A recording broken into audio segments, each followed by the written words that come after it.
Hi hello welcome guys. பொங்கலுக்கு கோலம் போட்டு ரொம்ப நாள் ஆச்சு. என்னடா வித்தியாசமாக போடலாமே அப்படின்னு ஒரே ஞாபகம். அப்போ தான் இந்த பால் பேக்கெட் ஞாபகத்தில் வந்தது. ஏன் இதே வச்சு நம்ம வரையக்கூடாது அப்படின்னு வித்தியாசமாக யாரும் செஞ்சவே முடியாத வித்தியாசமாக பண்ணணும் அப்படின்னு ஒரு கான்செப்ட் எடுத்தேன்.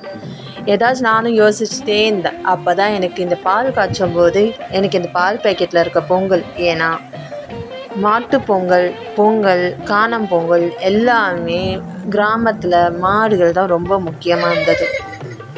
அப்போது தான் எனக்கு ஞாபகத்தில் வந்தது. ஏன் இதே நம்ம வரையலாம் அப்படின்னு எடுத்ததா இதை மாதிரி யாருமே கண்டிப்பாக பண்ணியிருக்க மாட்டாங்க.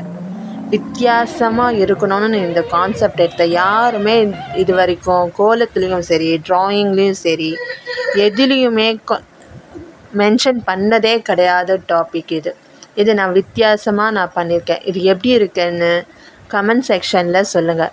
பால் பேக்கெட்டுக்கும் இதுக்கும் சேமாக இருக்கா, கொஞ்சம் டிஃப்ரென்ஸாக இருக்கா?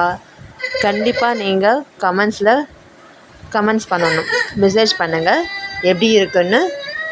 இனிய பொங்கல், மாட்டுப் பொங்கல், காணும் பொங்கல் எல்லாருமே என்ஜாய் பண்ணுங்கள், சந்தோஷமாக இருங்க.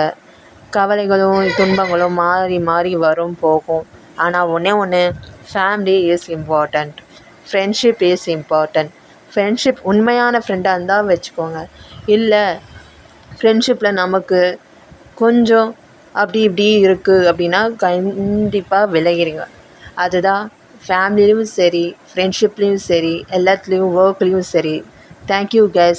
Share and subscribe my channel. இதுமாரி நிறைய இன்ஃபர்மேஷன் கிடைக்கும் உங்களுக்கு.